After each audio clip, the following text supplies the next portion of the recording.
Yun, magandang araw po sa inyo lahat. Welcome po sa panibagong reaction video dito sa Makapili TV. Ngayon ito ang pag-uusapan natin dahil nga, 'di ba, hinatulang guilty sila Franz Castro at saka si Satoru Campo na alam nating mga sinasabi daw nila na ito ay mga makakaliwang aktivista. So, maliban sa kailang dalawa, meron pang labing isa na nahatulan din ng guilty. So, ngayon ito nagsama-sama yung kanilang mga grupo para parang binabatikos nila yung naging hatol ng korte. Siyempre, hindi pumabor sa kanila yung hatol ng korte. So parang at dito, kini-question nila yung hatol ng korte.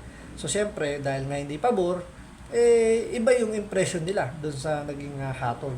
So bago natin simulan yung topic na yan, kung hindi ka pa nakasubscribe sa Makapili TV, baka pwede naman pakipindot yung subscribe button at the same time, palike na rin po ng video, wala namang pong bayad dyan, kaya pindot na. So ito, panoorin po natin itong balitang to.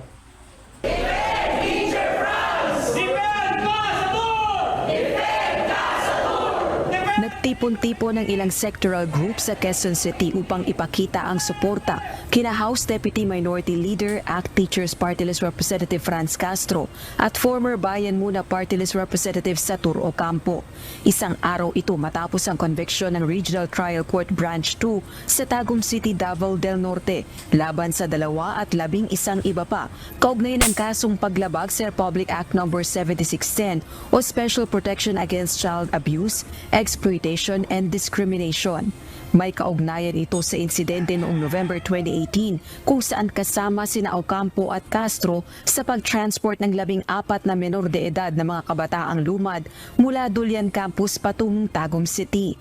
Ayon kina Castro at Ocampo, humingi sa kanila ng tulong ang mga guro sa Lumad School dahil sa pangharas umano ng paramilitary troops. Itinuturing nilang rescue mission ang insidente, subalit taliwas ito sa naging desisyon ng korte.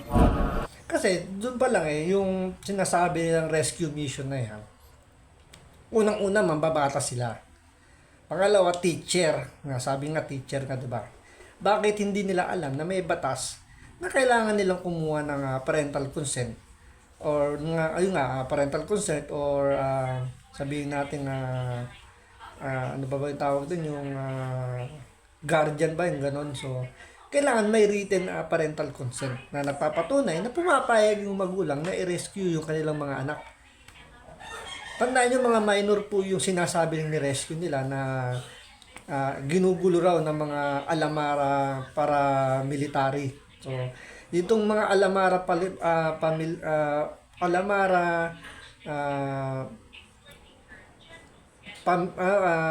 troops na yan, hindi yan government troops parang private army yan na sinasabi nga na ginugulo nga raw yung mga katutubo. So, kung ngayon rescue mission, bakit wala silang coordination sa nakakasakop na barangay dyan, police or militar para maging legit yung sinasabi nilang rescue mission. So, dahil nga doon sa ginawa nila na wala nga silang may pakitang dokumento na sinasabing meron silang may parental consent yung pag-rescue nila sa mga minor, doon sila nakasuhan. So, mabait pa nga dyan yung korte, kini-question nila yung korte sa paglalabas ng guilty. Pero kung titingnan nyo, mabait pa nga yung korte. Kasi bakit? Ibinaba yung kaso nila Imbis na, human trafficking, tsaka kidnapping, ibinaba na lang sa child abuse. Which is, 4 na taon lang sila makukulong, 6. So, napaka-ikli lang na panahon na yun.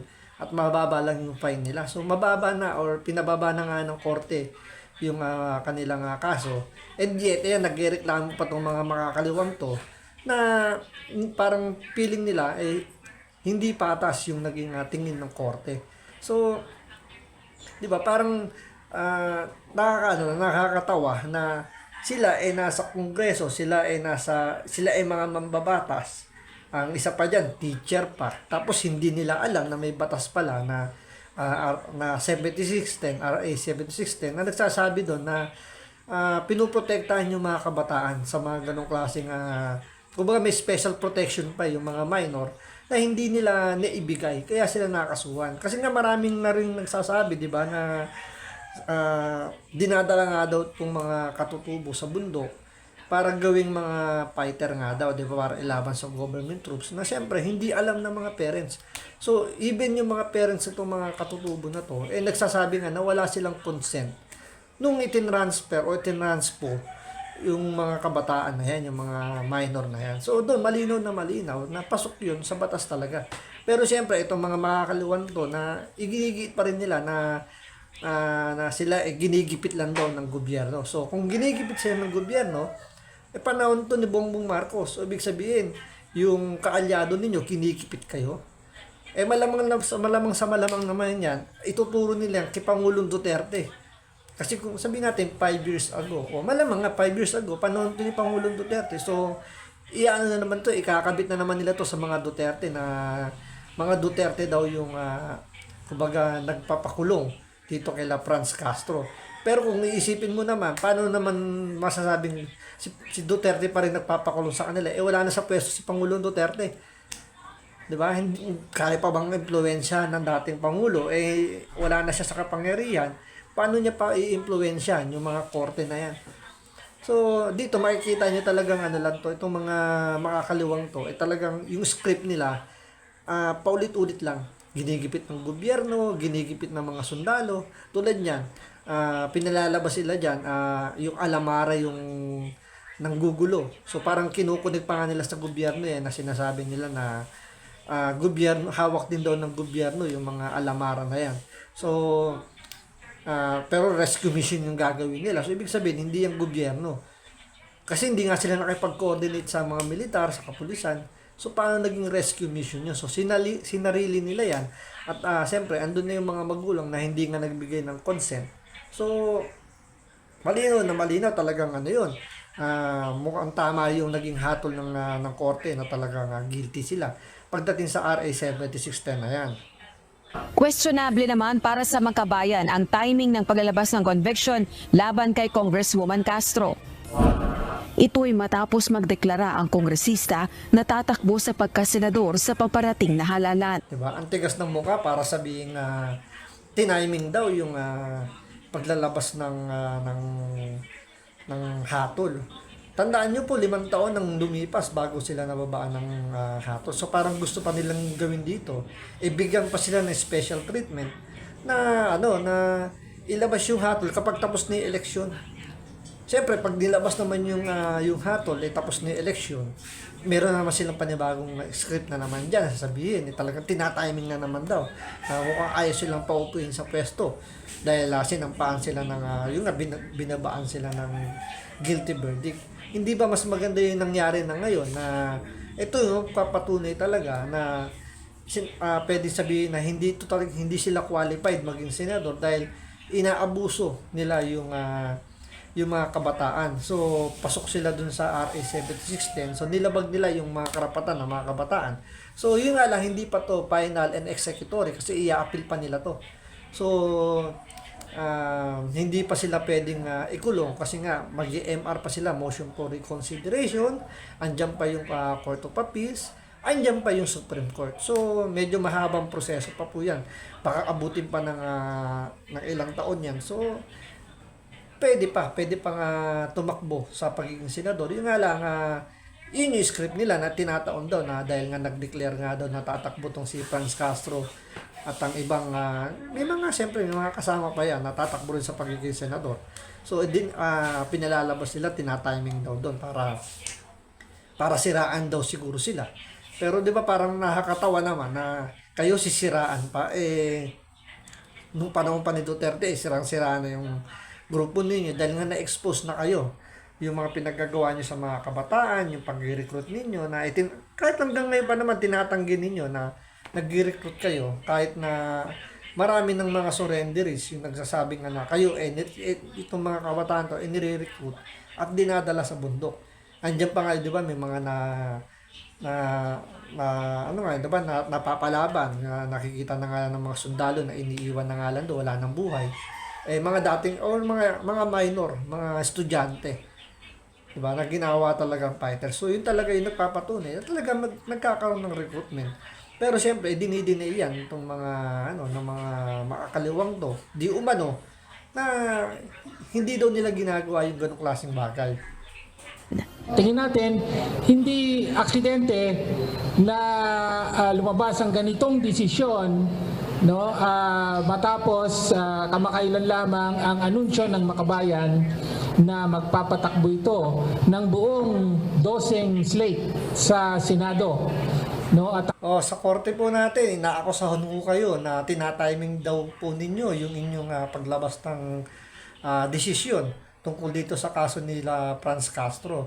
So, base na rin po sa sinabi nitong spokesperson ng itong pangalan mo nito, Antonio Tinio yata.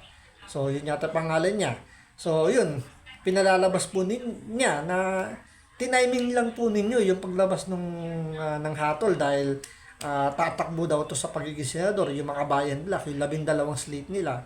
So parang lumalabas dito, parang sinisiraan pa ho ng korte itong Makabayan Black dahil nalaman natin na tatakbo daw to sa pagiging senador. ang unang-unang inanunsyong kandidato para sa Senado ay si Representative Franz Castro. Maging si Gabriela Women's Party List Representative Arlene Brosas, nagpahayag na ring tatakbong senador sa eleksyon. Pagtitiyak ng kongresista, hindi sila uurong sa gitna ng conviction ng korte laban sa isa sa kanilang mga kasamahan. Klaro po ang track record ng Makabayan sa loob ng Kongreso. Hindi bulok, hindi kriminal, hindi corrupt, hindi mamamatay tao. Sabi nyo lang yan, di ba? Pero doon sa mga nabiktima ng mga NPA, iba yung kwento nila. Basang-basa yung papel ninyo sa mga magulang na yung mga anak nila dinala sa bundok. Yung mga magulang na mga katutubo na dinadala nyo sa bundok para maging fighter. So basang-basa na yung mga papel nyo dyan. So kayo lang nagde-declare na malinis yung mga sinasabi ninyo, yung record ninyo. Di ba? Hindi nyo nga mailabas yung inyong mga statement of yung hinihingi nila Harry Roque na maging accountable yung inyong budget, hindi nyo mailabas kung saan nyo dinadala. Yun yung paratang nila. So, paano nyo patutunayan yung mga aligasyon po ninyo sa sarili nyo na kayo ay malinis? Hindi makadayuhan, yan po ang record ng Makabayan. Kaya matapang po namin haharapin ito ng buong-buo kasama ang buong sambayanan. May hamon din sila kay Pangulong Huwag nyo kami idamay, kayo lang. Kayo lang humarap, huwag nyo kami idamay. Diyan kayo may problema sa guilty verdict na ibinigay sa inyo ng korte. Huwag nyo kami idamay doon. Ferdinand Marcos Jr. In fact, isa itong pruweba na ang justice system ng Pilipinas hindi gumagana para sa mga oposisyon. Hindi Tingnan nyo yung akusasyon naman nila ngayon na hindi daw gumagana yung justice system natin para sa mga oposisyon. Ano yung nangyari doon kay De Lima? Di ba napakawalan siya? Oposisyon yun. Tapos sasabihin nyo ngayon, hindi gumagana yung justice system natin. Samantalang si De Lima, nakalaya. Napaka-contradicting ng mga sinasabi ng mga ito. Di ba? Paano nyo ngayon i-depend na hindi gumagana? Nakalaya nga si De Lima. So, ibig sabihin, inaakusahan nyo talaga yung korte natin ngayon na bias. Or may kinikilingan, or talagang sabihin natin, parang lumalabas pa nga ito, parang sinisiraan nila yung korte natin, yung justice system natin. Na parang sinasabi, selected lang yung justice system natin, selected lang ang nabibigyan. Base na sa sinasabi ni Colmenares, gumagana para sa mga dissenters o aktivista. Ito ngayon ang mensahe kay President Marcos. Sinimulan ito sa panahon ni Duterte, gawa-gawang mga kaso. Di ba? Kinunik pa rin nila kay Pangulong Duterte. Pero kailan ba nangyari yung pagkahatol ng gobyerno? Panahon na po ni Marcos. Pero hindi nila mabatikos dito si Marcos. Yun ang nakakatawa rito. Di ba? Bakit itinuturo pa rin nila kay Pangulong Duterte? Which is 5 years ago na nangyari yung kaso, ngayon ibinaba yung hatol. Di ba? Pero kay Duterte pa rin nila ibinabaling yung kanilang paninira. So, talaga makikita nyo rito, hindi nila kayang kantiin si Marcos. Yun yung tanong, bakit ganun? Ibig sabihin ba, Mr. President Ferdinand Marcos Jr., ipagpatuloy mo yung ganitong klaseng polisiya ni President Duterte? O di wala pala kayong pinag-iba? Iaapela naman ng kampo ni na Castro at Ocampo ang conviction ng korte laban sa kanila sa Court of Appeals. Rosa Licoz, UNTV News. Siyempre, karapatan naman nila na na iakyat pa yan sa susunod na mga option. Siyempre, MR, Court of Appeals, Supreme Court. Pero ang nakakatawa nga rito, di ba? Although kay Pangulong Duterte nahuli sila dyan. Buti na lang, di ba? Buti na lang andyan si Pangulong Duterte nung panahon na yan. Kung wala si Pangulong Duterte, yung 14 na minor na yan, malamang, hindi natin alam kung saan na sila napadpad ngayon. Malamang dinala sa bundok yan. Naging fighter na yung mga yan. So, kung naging fighter yan, hindi natin alam kung ilang pa dyan yung nag-i-exist. Diba? So, dahil nga kay Pangulong Duterte, nahuli to. Itong mga to, natanggalan ng maskara. Na ito yung nagpapatunay talaga na nagbibit-bit sila ng mga minor sa bundok. So may katotohanan yung sinasabi talaga ng mga surrenderies na sila ay nire-recruit at dinadala sa bundok. Lalong-lalo na yung mga kabataan natin dito sa Metro Manila na yung usually dyan, yung iba galing ng probinsya talaga. Siyempre, mga malulungkot yan. Dito mag-aaral, malayo sa pamilya. Sinasamantal daw yan ng mga aktivista para ma-brainwash at mabitbit sa bundok. Kaya nga 'di ba pag nagkakaroon ng enkwentro, nakikita ng mga sundalo natin na ito ay mga estudyante. Yung iba nga galing pa sa mga magagandang eskwelahan, naloloko pa. Isipin nyo na lang yun galing na sa magagandang eskwelahan, nakapag-aral, naloloko pa. What more yung mga katutubo natin na talagang sabihin natin talagang salat talaga sa edukasyon. So mas madali sila. Very vulnerable silang maloko. Or talagang mapaniwala. At yun nga, nadadala sa bundok. So, yun sila yung dapat bigyan talaga ni special protection. So, nahubaran talaga sila rito ng maskara nung panahon ni Pangulong Duterte. Kaya nga, hanggang ngayon, mainit sila rito kay Pangulong Duterte dahil nga, si Pangulong Duterte talaga nag-expose dito sa mga makakaluwan to na talagang may katotohanan yung sinasabi ng mga militar natin na ito ay nire-recruit talaga ng mga aktivista.